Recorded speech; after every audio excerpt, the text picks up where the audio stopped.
Olá, hoje eu vou falar de Eclesiastes 4, que aborda sobre as tribulações da vida.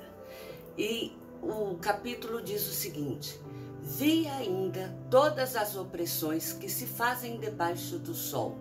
Vi as lágrimas dos que foram oprimidos, sem que ninguém os consolasse. Vi a violência na mão dos opressores, sem que ninguém consolasse os oprimidos. Pelo que tenho por mais felizes os que já morreram, mais do que os que ainda vivem.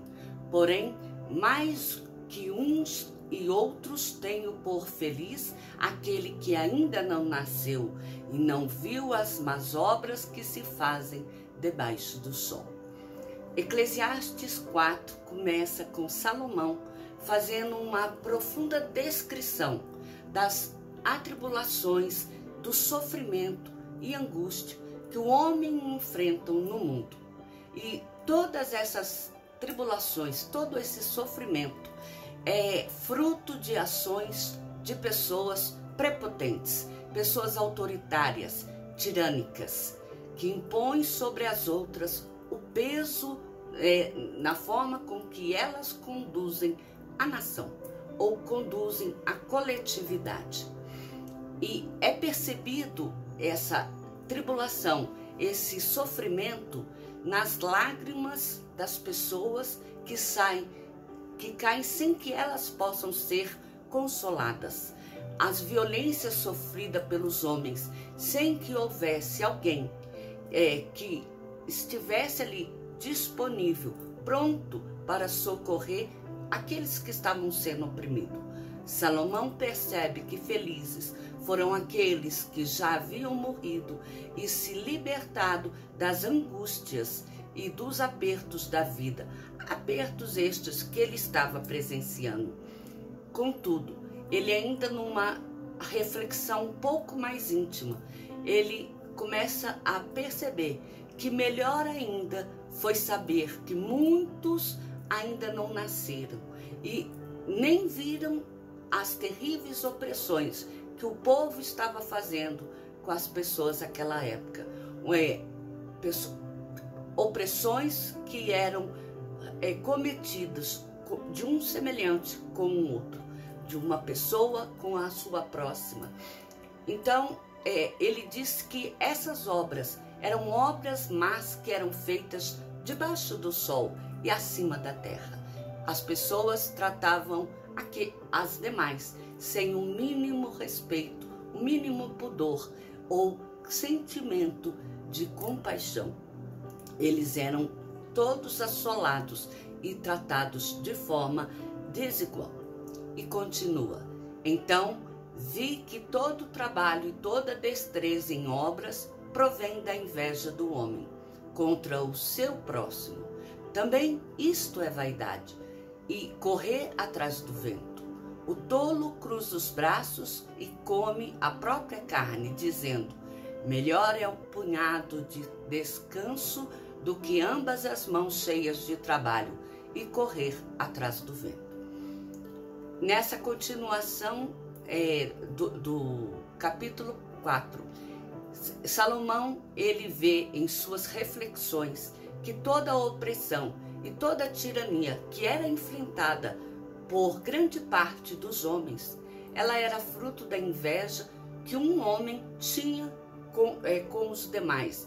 Era a imposição que ele fazia com que as outras pessoas fossem oprimidas para que eles realizassem os seus sonhos, os seus desejos, independente do sofrimento que o outro tinha que passar, da penúria que era vivenciada pelo outro.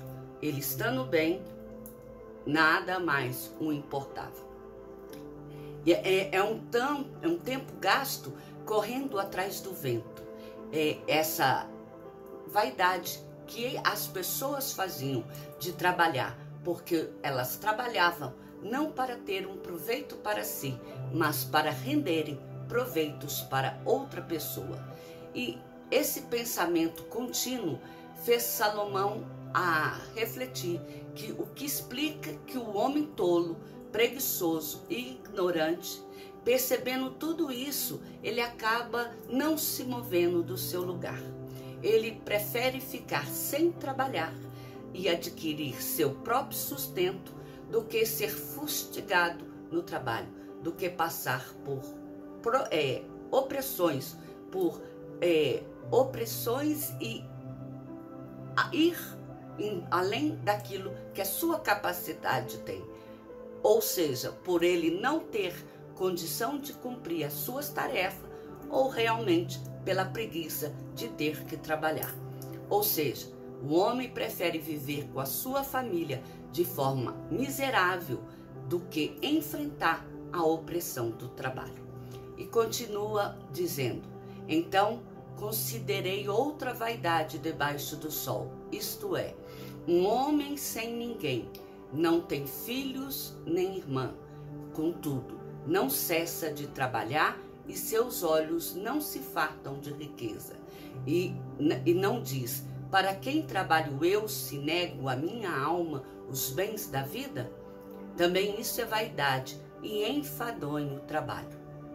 A nova reflexão que Salomão faz expõe a existência de pessoas que são sozinhas, pessoas que não têm familiares próximos, como filhos, irmãos, não tem até mesmo um cônjuge, pessoas para com que elas se mantenham um relacionamento.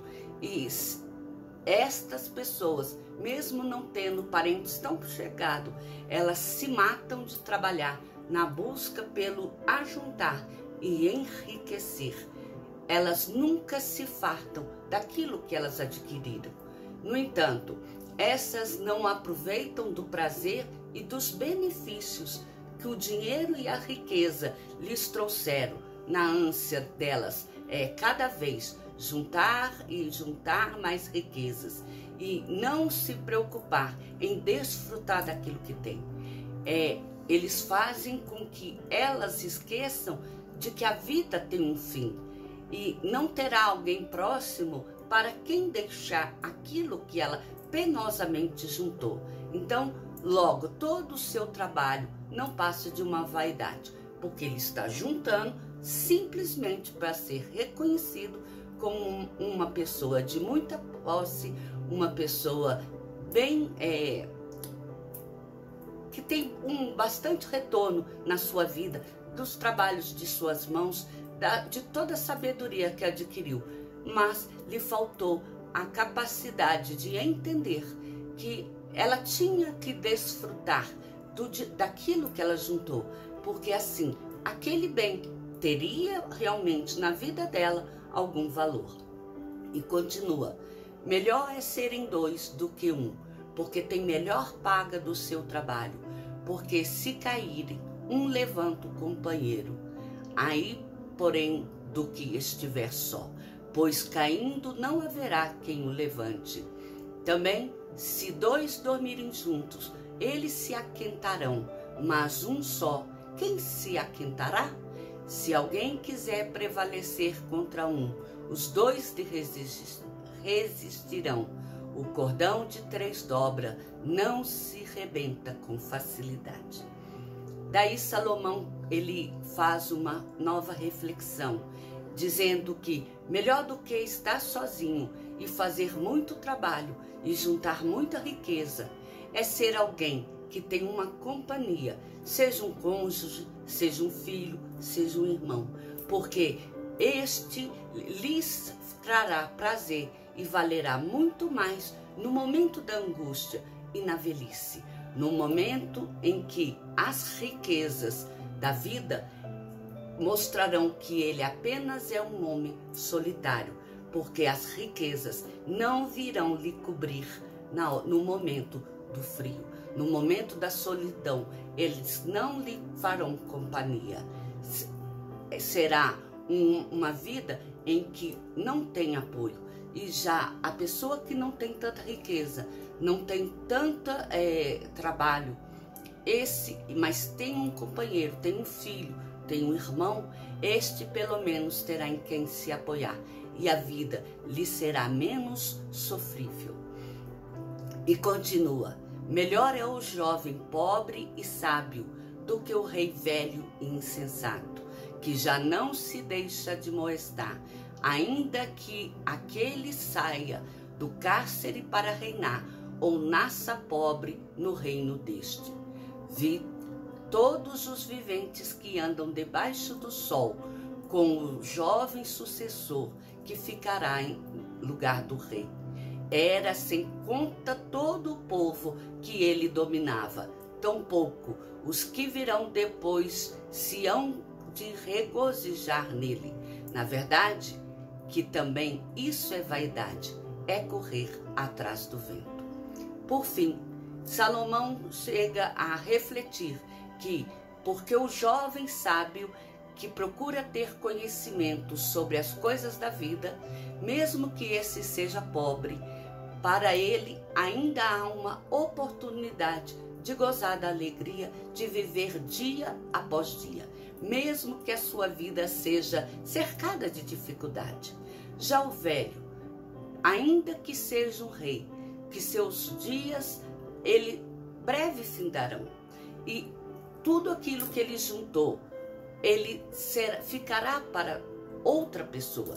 Pior ainda, se ele for tido como um rei ignorante, uma pessoa imprudente e leviana, pois até mesmo a descendência do seu reino ele deixará perecer, seja pela falta de preparo que estes terão, os seus filhos, os seus descendentes terão para governar o povo, ou a falta de estratégias para manter o seu lugar. Mas isso se dá por causa da vaidade do homem. Nós podemos observar na conclusão de Eclesiastes 4, que fala sobre as tribulações da vida, que depois de Salomão refletir inicialmente sobre a formação do mundo, de que tudo era vaidade, depois das mesmices e de que tudo era correr atrás do vento, ele começa a observar que até mesmo as atribulações, o sofrimento, as opressões que acontecem debaixo do sol e sobre a terra, tudo isso já era previsto de acontecer. Mas tudo isso acontece por um único motivo, uma única razão, que é a vaidade que muitos alimentam na sua vida. A sensação de superioridade, o querer ter simplesmente por ter, não para poder dividir com os outros.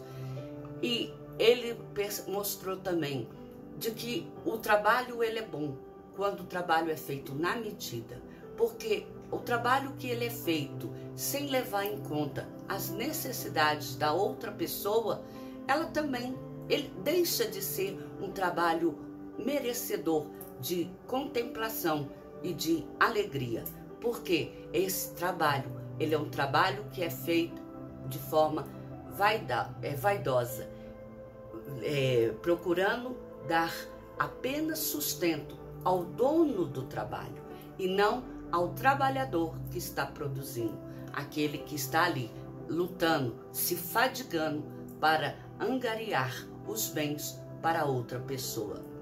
E o pior é que ele observou que tudo isso acontece debaixo do sol e que pior ainda acontece quando o homem fadiga o seu próximo, o seu semelhante, para trabalhar, para juntar dinheiro sem lembrar de desfrutar daquilo que tem.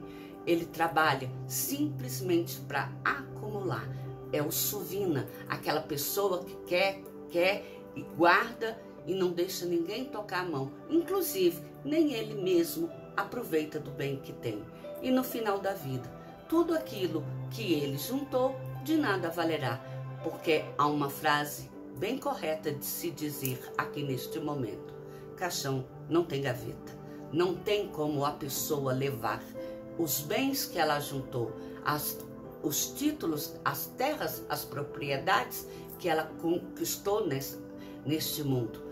Ela só vai levar daqui aquilo que ela comeu, aquilo que ela bebeu e o prazer que ela teve de estar com o outro, conforme nós já vimos no capítulo anterior.